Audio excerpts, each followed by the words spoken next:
नमस्कार जी, आपका एक बार पुनः हमारे यूट्यूब चैनल ध्येय यात्रा आईसीएस में बहुत-बहुत स्वागत है। और हम यूट्यूब के ऊपर लगातार हम स्टेट पीसीएस की चाहे यूपीएससी की यूनियन पब्लिक सर्विस कमीशन की जो अभ्यर्थी है, उनके लिए एक सीरीज लेकर आए हैं। उसमें आज हमारा जो इंडियन ज्योग्राफी का है, उसका हमारा सेकंड लेक्चर है।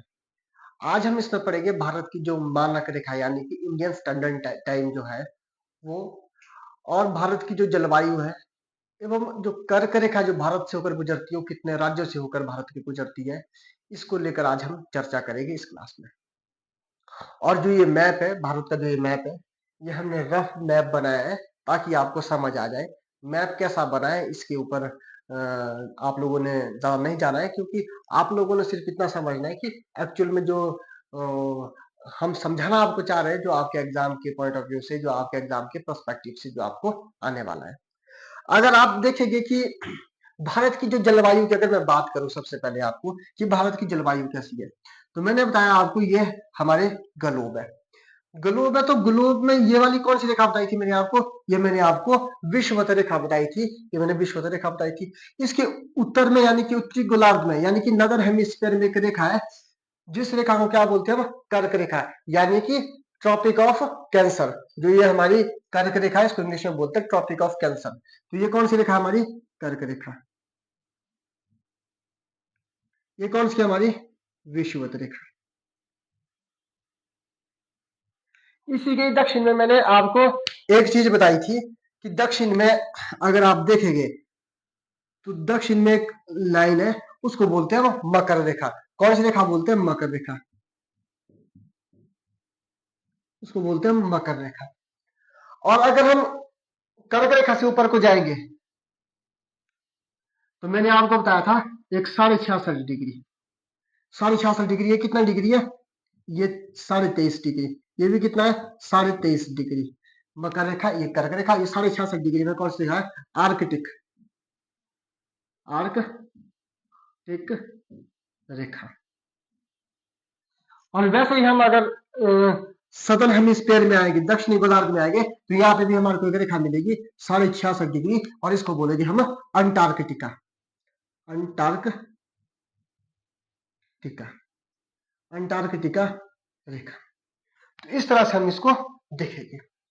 तो अब मैंने आपको एक चीज बोली थी कि जो कर्क रेखा है और जो मकर रेखा है, सूर्य इसी के मध्य रहता है। सूर्य क्या रहता है? इसी के मध्य रहता है। यानी कि जो कर्क रेखा और मकर रेखा है, यानी कि जो कर्क रेखा है और मकर रेखा है, सूर्य इसी के मध्य रहता है। ये हमारी कर्क रेखा और ये हमारी मकर रेखा, इन्हीं के मध्य सूर्य रहता है। तो इस वाले क्षेत्र को, जो ये वाला क्षेत्र है, तो ये वाला क्षेत्र है कर्क और मकर के मध्य का जो क्षेत्र है, इस क्षेत्र को क्या बोलते हैं? इस क्षेत्र को बोलते हैं ट्रॉपिकल अपना रीजन, यानी कि उष्ण कटिबंधीय क्षेत्र। इसको क्या बोलते हैं? ट्रॉपिकल, यानी कि उष्ण कटिबंधीय। इसको क्या बोलते हैं? उष्ण कटिबंधीय क्षेत्र, यानी कि ट्रॉपिकल रीजन बोलेंगे इसको। ट्रॉपिकल कैसे? क्योंकि यहाँ पे हमेशा सूर्य रहता है, यानी कि एक क्षेत्र कैसा रहता है? उष्ण रहता है, बिल्कुल गर्म रहता है। तो ये कैसा है? उष्ण कटिबंधीय क्षेत्र हम इसको बोलते हैं। इतनी बात क्लियर? जो कर्क रेखा से मकर रेखा के बीच का क्षेत्र है, ये कैसा है? उष्ण कटिबंधीय क्षेत्र है। इतनी बात क्लियर आ गई होगी आपके ध्यान में। ठीक है, तो दूसरी बात, अब कर्क रेखा से आर्कटिक रेखा के बीच या मकर रेखा से अंटार्कटिक वृत्त के बीच, ठीक है, इसमें एक ये कैसा रीजन है?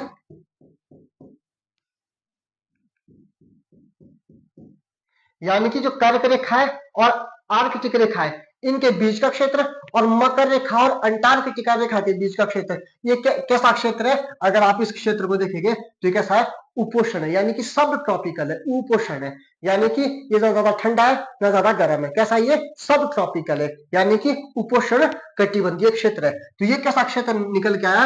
या उपोष्ण कटिबंधीय क्षेत्र, यानी कि कैसा निकल के आया? ये सब ट्रॉपिकल रीजन निकल के आया। ठीक है, अब वही अगर आप देखेंगे तो जो ये 66.5 डिग्री आर्कटिक रेखा है और 66.5 जो अंटार्कटिक रेखा है, ये वाला जो क्षेत्र है, कौन सा क्षेत्र, ये वाला जो अंटार्कटिका वाला क्षेत्र है, उसे लेकर दक्षिण ध्रुव तक, और ये उत्तरी ध्रुव तक, ये उत्तरी ध्रुव है, ये दक्षिणी ध्रुव है, ठीक है। इसको नॉर्थ पोल भी बोलते हैं इंग्लिश में, और इसको साउथ पोल भी बोलते हैं इंग्लिश में, ठीक है। तो 66.5 आर्कटिक रेखा से दक्षिणी ध्रुव तक और 66.5 आर्कटिक रेखा से उत्तरी ध्रुव तक, जो ये वाला रीजन है, ये कैसा है, ये है बिल्कुल कोल्ड रीजन, या कि यहाँ सूर्य की जो किरण है वो बिल्कुल बहुत कम आती है, इसलिए इसको क्या बोलते हैं, कोल्ड रीजन बोलते हैं। यानी कि कैसा है, शीतोष्ण कटिबंधीय क्षेत्र है। ये कैसा क्षेत्र है, शीतोष्ण कटिबंधीय क्षेत्र है। इतनी बात समझ आ गई। यानी कि जो कर्क रेखा और मकर रेखा के बीच का क्षेत्र है वो कैसा है, उष्ण कटिबंधीय क्षेत्र है, यानी कि ट्रॉपिकल रीजन है। और जो कर्क रेखा से 66.5 आर्कटिक और मकर रेखा से लेकर 66.5 अंटार्कटिक रेखा तक, ये कैसा क्षेत्र होता है, ये होता है उपोष्ण। यानी कि ये ऊपर नीचे दोनों आ जाएंगे ना, क्योंकि मैंने आपको बताया था ये 0 डिग्री है, यहाँ से नीचे आएंगे तो 1 2 3 4, 90 तक, यहाँ से ऊपर भी 1 2 3 4 तक।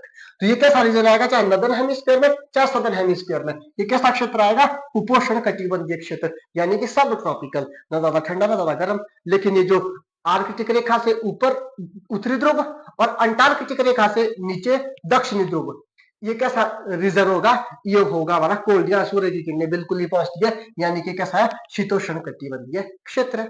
इतनी सी बात क्लियर आ गई। अब आप देखो, अब मैं फिर से ग्लोब बनाता हूं छोटा सा, यहाँ पे ये बना दी मैंने कर्क रेखा, सॉरी ये बना दी मैंने विषुवत रेखा, और यहीं पे आप देखेंगे तो ये कौन सी कर्क रेखा है। तो भारत, ये मान के चलो भारत ये है, ये क्या है, भारत है। तो अब भारत देखो, भारत का जो आधा हिस्सा है भारत का, वो कहे में आ रहा है, उपोष्ण कटिबंधीय में, यानी कि सब ट्रॉपिकल में आ रहा है। और कर्क रेखा से नीचे वाला है भारत का हिस्सा, क्योंकि जो कर्क रेखा है ना, कर्क रेखा भारत को बराबर 2 भागों में बांटती है, कर्क रेखा।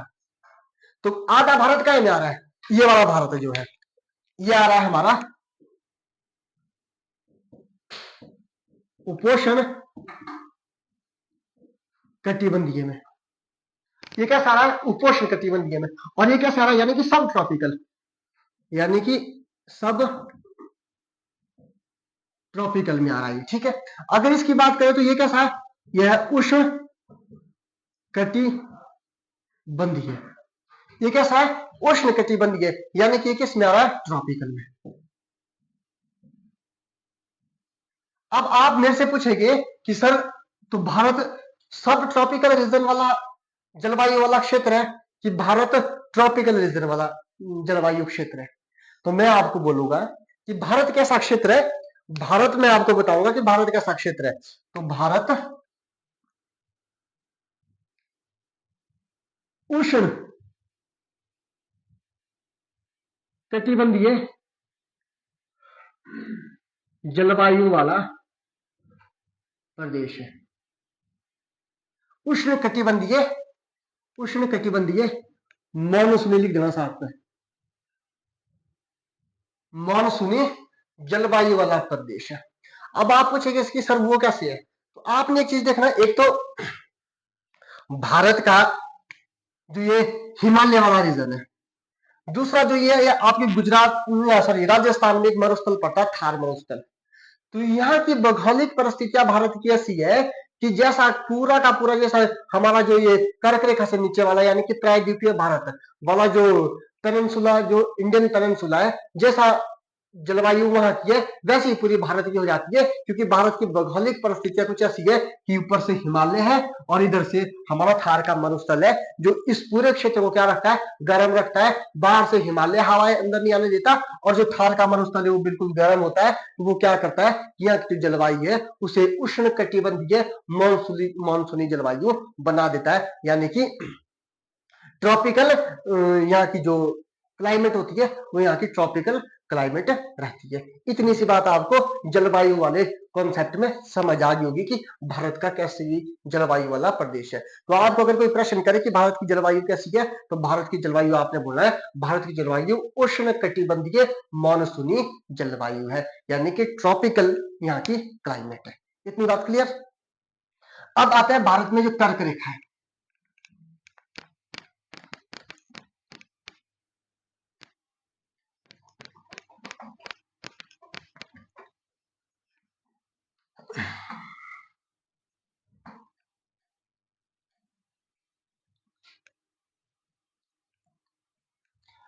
अब आएगी भारत की जो कर्क रेखा है।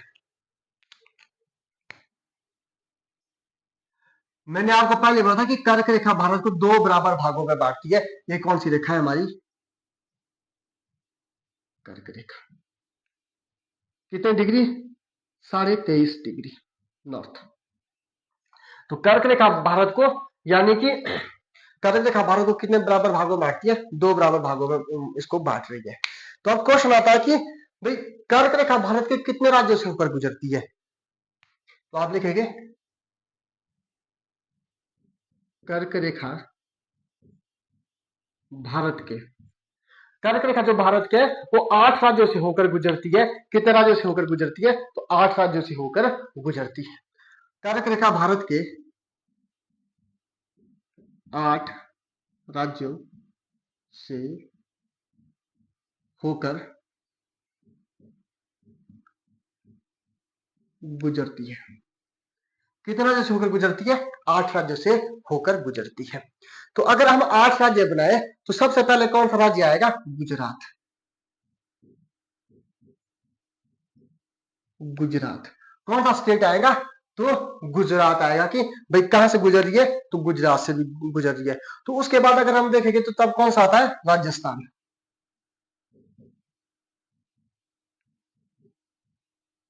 कौन सा राज्य आया है हमारा? गुजरात के बाद आएगा हमारा राजस्थान। अगर मैं राजस्थान के बाद की बात करूं तो फिर कौन सा आएगा? मध्य प्रदेश। आपने बिल्कुल इसी तरह बनाया जैसे मैं बना रहा हूं। फिर गुजरात के बाद राजस्थान, राजस्थान के बाद हमारा आएगा मध्य प्रदेश। अगर मैं मध्य प्रदेश के बाद की बात करूं तो मध्य प्रदेश के बाद कौन सा आएगा? छत्तीसगढ़।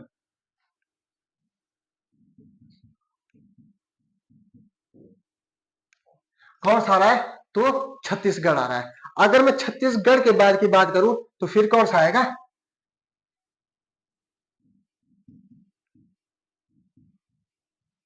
छत्तीसगढ़ के बाद आएगा हमारा झारखंड।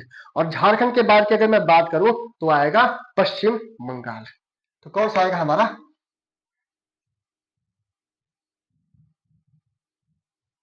पश्चिम बंगाल। लेकिन कई बार आता है कि पश्चिम बंगाल के बाद किस देश में प्रवेश करके पुनः भारत में कर्क रेखा आती है? तो कहां आती है? आपको पता ही है, एक देश है नीचे को, उसको बोलते हैं हम बांग्लादेश। तो फिर पश्चिम बंगाल के बाद कहां गई कर्क रेखा? एक देश में होकर गुजरती है तो है बांग्लादेश। और उसके बाद कहां पे आती है? फिर आती है फिर से त्रिपुरा में। नॉर्थ ईस्ट का जो हमारा स्टेट है त्रिपुरा।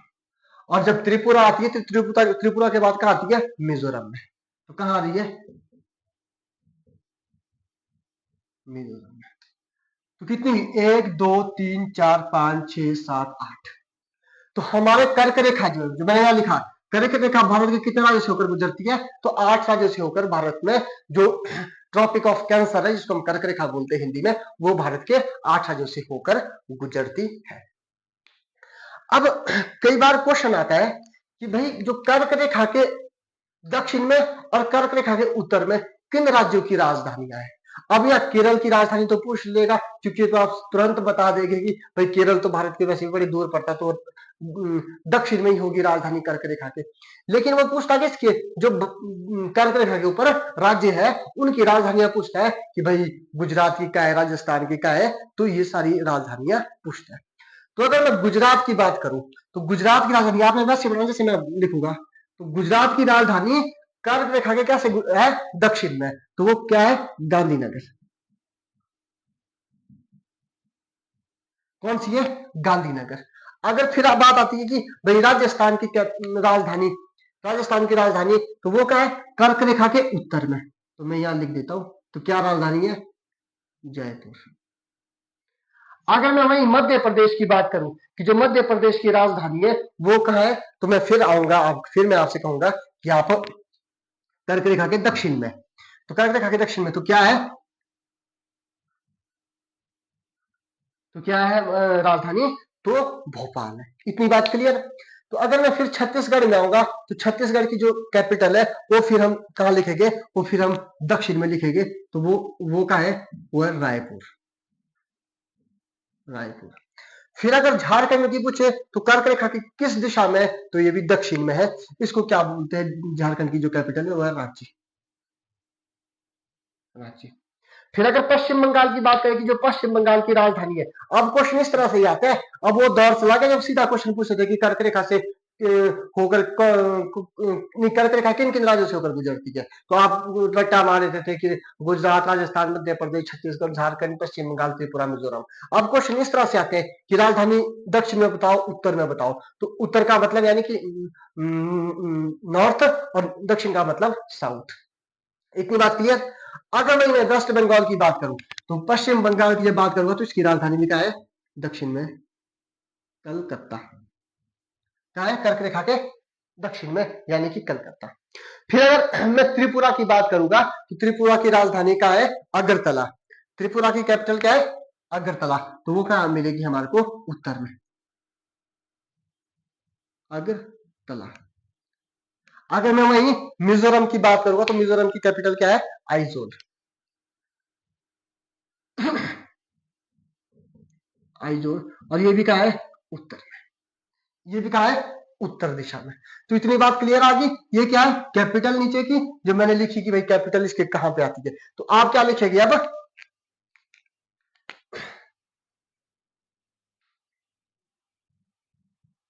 कर्क रेखा के उत्तर में राजधानी है। तो किस किस की राजधानी है उत्तर में, तो सबसे पहले लिखेंगे आप राजस्थान। राजस्थान की राजधानी क्या है, जयपुर। फिर उसके बाद क्या लिखेंगे आप, त्रिपुरा। त्रिपुरा की राजधानी भी उत्तर में, तो अगरतला। फिर क्या लिखेंगे आप, मिजोरम। तो जो मिजोरम की कैपिटल है वो भी कहाँ है, आइजोल, उत्तर में। और इसके बाद क्या लिखेंगे, शेष राज्यों की, शेष राज्यों की राजधानियां कहाँ है, दक्षिण में स्थित है।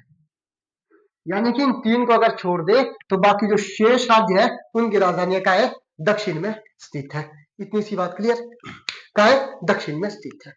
अब कई बार इस तरह का क्वेश्चन भी आता है कि भाई कर्क रेखा के सबसे दूरतम राजधानी किस राज्य की है, और सबसे निकटतम राजधानी किस राज्य की है। तो अगर दूरतम की बात आती है तो जयपुर लिखना, राजस्थान की जो जयपुर है ये लिखना पे सबसे दूरतम राजधानी। तो सबसे दूर राजधानी किसकी है, राजस्थान के, कर्क रेखा से याद रखना। और सबसे नजदीक किसकी है, तो आप लिखना झारखंड की राजधानी, तो आप लिखना सबसे निकटतम। सबसे निकटतम कैपिटल किसकी है, तो झारखंड की जो कैपिटल है वो रांची, कर्क रेखा के सबसे निकटतम है, सबसे क्लोज है। इतनी बात क्लियर है। अब कई बार क्वेश्चन ऐसा भी आ जाता है कि भाई जो कर्क रेखा की सार्वधिक लंबाई किस राज्य में, तो कर्क रेखा की, तो आप लिखेंगे कर्क रेखा की सार्वधिक लंबाई, सार्वधिक लंबाई कहां पे, तो वह है हमारे मध्य प्रदेश में। अब आप लोग सोच रहे होंगे कि भाई राजस्थान में क्यों नहीं है, हालांकि राजस्थान हमारा क्षेत्रफल में सबसे बड़ा राज्य है, लेकिन यहां से लंबाई में सबसे अधिक है तो वो है मध्य प्रदेश। तो अगर पूछेंगे कि सबसे कम लंबाई, सबसे कम लंबाई, तो सबसे कम लंबाई का है तो वो है हमारे राजस्थान में, किसकी, कर्क रेखा की। तो ये है हमारा कर्क रेखा का टॉपिक की, भाई कर्क रेखा में हमने क्या क्या चीजें जाननी थी। तो कर्क रेखा में हमने जान ली कितने राज्यों से होकर कर्क रेखा गुजरती है, सबसे निकटतम राजधानी, सबसे दूरतम राजधानी, उत्तर में कौन सी राजधानियां है, दक्षिण में कौन सी राजधानियां है, और सबसे अधिक लंबाई किस राज्य में, सबसे कम लंबाई किस राज्य में, ये हमने कर्क रेखा वाले टॉपिक में जान लिया।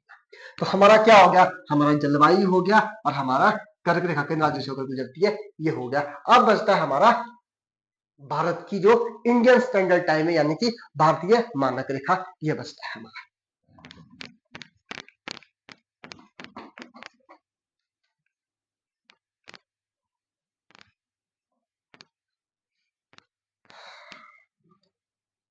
इंडियन स्टैंडर्ड टाइम अब हमारा ये वाली हमारी क्लास बचती है, ठीक है, इतनी सी बात क्लियर। तो ये जो भारत का मैप है मैं हल्का सा यहाँ पे बना लेता हूँ।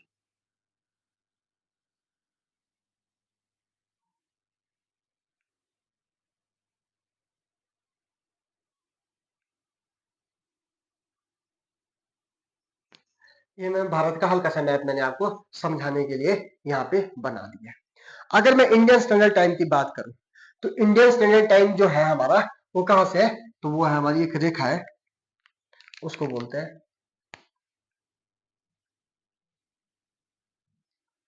वो है हमारी 82.5 डिग्री, 82.5 डिग्री। तो 82.5 डिग्री देशांतर,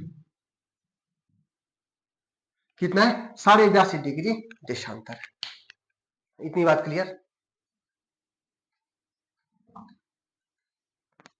82.5 डिग्री देशांतर है। अब सबसे पहली बात आती है कि भाई जो हम समय तय करते हैं वो किससे तय करते हैं, तो वो करते हैं हम देशांतर से, यानी कि लॉन्गिट्यूड से। किससे करते हैं, देशांतर से। मानक समय मानक देशांतर रेखा से क्या होता है, तय होता है। क्या होता है, जो हमारा जो देशांतर रेखा होती है उससे क्या तय होता है, हमारा समय तय होता है। किससे, देशांतर से तय होता है। तो हमने जो देशांतर है, कौन सा देशांतर, 82.5 डिग्री। मैंने बताया था ना, इधर 68 डिग्री बताया था मैंने आपको, इधर मैंने 97 डिग्री बताया था। तो इसी के बीच में कहीं ना कहीं क्या आएगा, हमारा 82 डिग्री भी कहीं ना कहीं देखने को मिलता है। इतनी बात क्लियर। अब ये जो इंडियन स्टैंडर्ड टाइम है, जो ये है IST, IST Indian standard time, तो ये कहां से तय किया है, तो आप लिखेंगे भारतीय मानक समय, भारतीय मानक समय उत्तर प्रदेश के नैनी नामक स्थान, या इसको क्या लिख सकते हैं आप, इलाहाबाद, इलाहाबाद से तय किया गया है, से तय किया गया है। और ये कितने राज्यों से होकर गुजरता है, तो ये हमारे 5 राज्यों से होकर गुजरता है। जो इंडियन स्टैंडर्ड टाइम है, तो भारतीय मानक रेखा,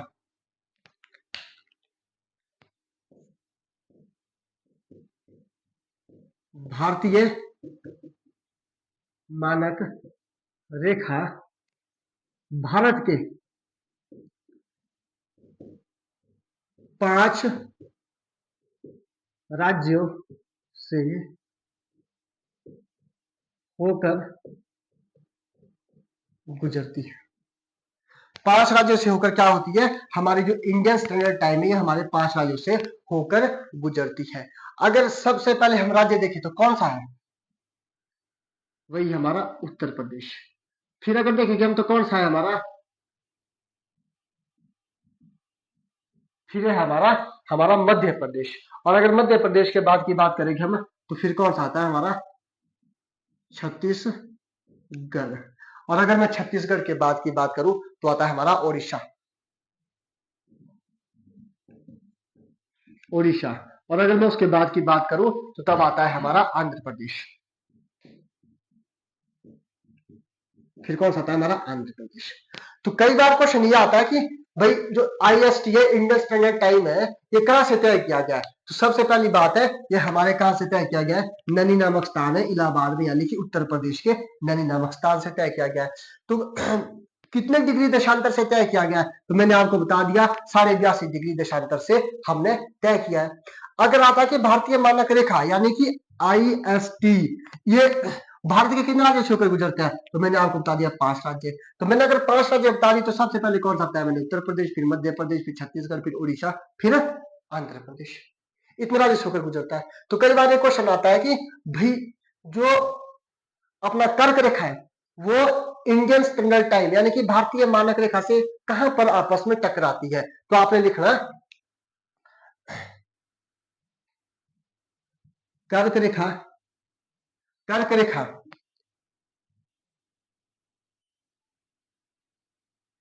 भारतीय मानक रेखा से छत्तीसगढ़, छत्तीसगढ़ में, छत्तीसगढ़ में टकराती है। तो कहां टकराती है? छत्तीसगढ़ में टकराती है। इतनी बात आपको समझ आ गई होगी। इतनी बात आपको समझ आ गई कि भाई हमने कहां से तय किया गया है और कैसे तय किया है। अब मैं आपको असली कॉन्सेप्ट समझाता हूं किसका? इंडियन स्टैंडर्ड टाइम का। इसको मैं थोड़ा सा मिटा देता हूं यहां से,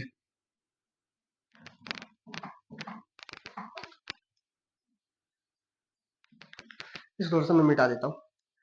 अब आपने देखा होगा कि हमारी जो पृथ्वी है वो कैसे चक्कर लगाती है? वो पश्चिम से पूर्व की तरफ को सूर्य का क्या करती है? चक्कर लगाती है। जब हम किसी चीज के सामने से गुजरते हैं तो वो चीज हमारे को कैसे दिखाई देती है? वो हमारे को हमेशा उल्टी दिखाई देती है। तो जब यह पृथ्वी पश्चिम से पूरब की तरफ को चक्कर लगाएगी तो हमेशा सबसे पहले हमारे समक्ष क्या आ जाएगा? तो पूर्व पहले आ जाएगा। जब हम पश्चिम से पूरब की तरफ को चक्कर लगाएंगे तो हमारे को पूर्व पहले आ जाएगा, यानी कि जिसके पास से हम गुजरेंगे वो चीज हमारे क्या आ जाएंगी? सामने आ जाएगी, हमारे उल्टा आएगी और फिर कैसे आ जाती है? वो चीज सामने आ जाती है। तो अगर आप देखेंगे कि जो हमारी जो सूर्य है, ये हमारा क्या हो गया? सूर्य हो गया। इसके पश्चिम से पूरब कौन चक्कर लगाता है? तो हमारे पृथ्वी चक्कर लगाती है। अब पृथ्वी चक्कर लगाती है तो मैंने आपको एक चीज समझाई थी कि भाई ये देशांतर है। ये क्या है? देशांतर है। जब ये देशांतर है तो इसको मान लेते हैं हम 0 डिग्री देशांतर। इसको क्या मान लेते हैं हम? 0 डिग्री देशांतर। ये हो गया हमारा 1 2 3 4 5 और 180। ये भी आ गया 1 2 3 4 5 और 180। तो 180 और 180 कितने हुए? ये होते 360। तो हमारी पृथ्वी कितने डिग्री घूमती है? 360, 360 डिग्री घूमती है। हमारी पृथ्वी कितनी डिग्री घूमती है? अपने अक्ष पर कितने डिग्री घूमती है? तो 360 डिग्री हमारी घूमती है। किसका चक्कर लगा रही है? सूर्य का चक्कर लगाती है। इतनी बात हमारी क्लियर होगी कि 360 डिग्री घूमती है। अब प्रश्न यह आता है कि भाई 180 डिग्री और 180 डिग्री आया है ना, तो कितना है? 360 डिग्री। तो 360 डिग्री घूमने में कितना समय लगता है हमारी पृथ्वी को? तो 360 डिग्री हमारे घूमने में कितना समय लगता है? तो हमारे लगते हैं 24 घंटे। कितने लगते हैं हमारे? 24 घंटे लगते हैं। अगर 24 घंटे 360 डिग्री पार करने में लगता है तो 1 डिग्री पार करने में कितना टाइम लगा? तो 1 डिग्री पार करने में कितना टाइम लगा? 4 मिनट।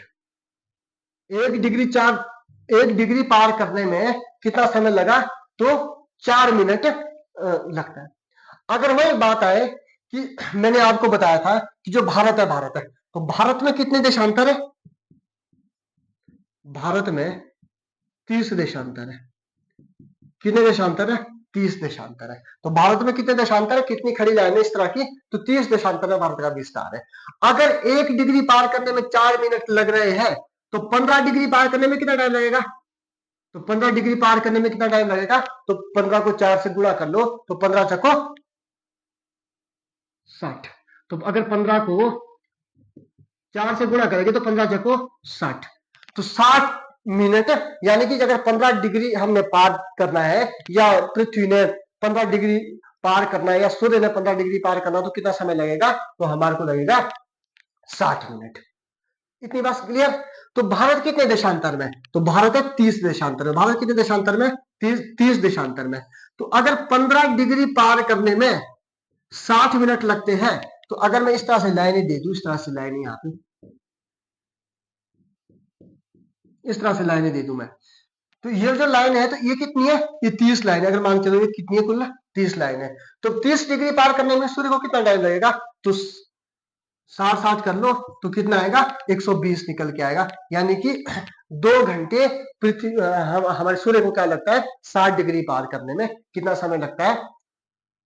सॉरी, 30 डिग्री पार करने में कितना समय लगता है? तो 120 मिनट पृथ्वी को किसके लिए पार करने में लगते हैं? 30 डिग्री देशांतर पार करने में लगते हैं। इतनी बात क्लियर? अब मैं इसको मिटा देता हूं।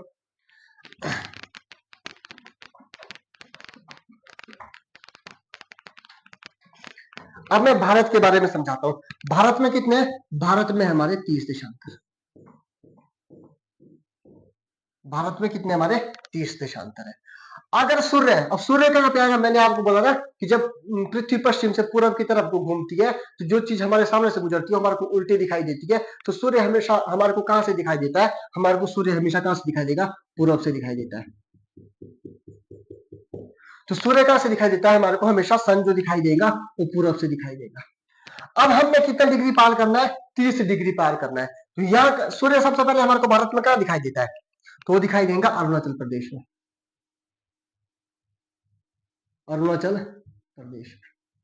तो सबसे पहले आएगा सूर्य अरुणाचल प्रदेश में। और सबसे पश्चिमी हिस्सा कौन सा है? तो आपको पता है कौन सा है? गुजरात है। कौन सा है? गुजरात है। अब सूर्य जब यहां से चलेगा तो मैंने आपको बोला ना कि 1 डिग्री पार करने में कितना समय लगता है? 4 मिनट। वही 15 डिग्री पार करने में कितना समय लगता है? तो 60 मिनट। और वही मैंने बताया आपको कि 360 डिग्री पार करने में कितना समय लगता है? तो 24 घंटे।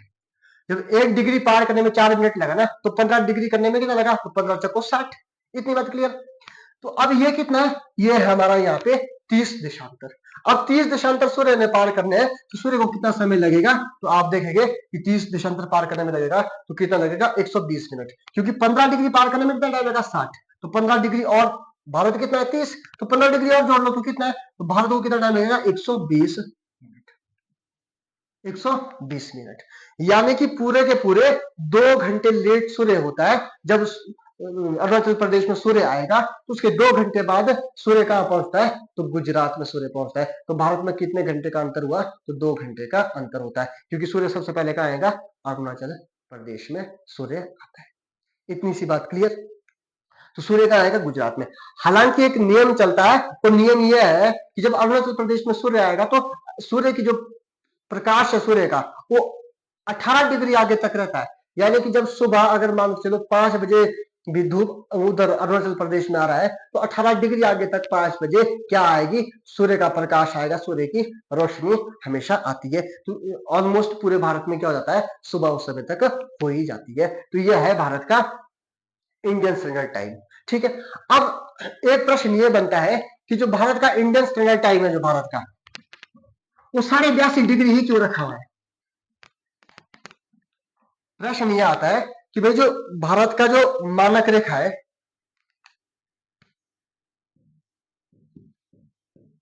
भारत की मानक रेखा कितने डिग्री देशांतर से है? तो 82.5 डिग्री देशांतर से है, से गुजरती है। तो ऐसा क्यों है? तो अंतरराष्ट्रीय नियम है, क्या है कि अंतरराष्ट्रीय नियम है,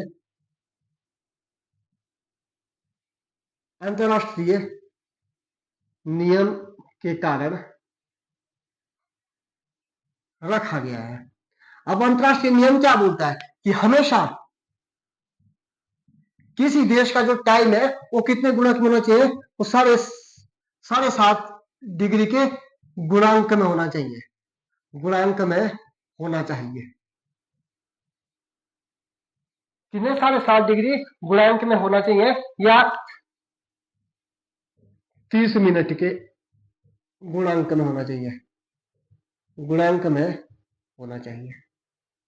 यानी कि 30 मिनट के तो आसार की अगर आप 17:30 को 7:30 को 4 से गुणा करेंगे तो 30 मिनट अपने आप निकल जाता है। तो अंतरराष्ट्रीय नियम है, ताकि इसलिए कि भाई हम क्या कर सके कि हम पूरे जो ग्लोब के ऊपर देश है उसका हम टाइम जो है वो आसानी से निकाल सके।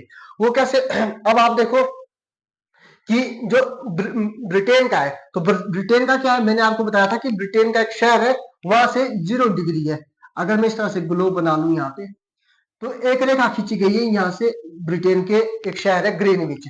कौन था? ग्रीनविच मीन टाइम, तो इसको जीएमटी बोलते हैं। तो ग्रीनविच मीन टाइम से भारत का समय कैसा है? हमेशा आगे है। तो आगे है भारत का समय, वो क्यों है? क्योंकि मैंने आपको बताया जो सूर्य है वो हमारे को हमेशा कहां से दिखता है? पूर्व से। तो भारत कहां पड़ता है? भारत पूरा का पूरा कहां पड़ता है? पूर्वी गोलार्ध में पड़ता है। तो इसलिए सूर्य कहां आएगा?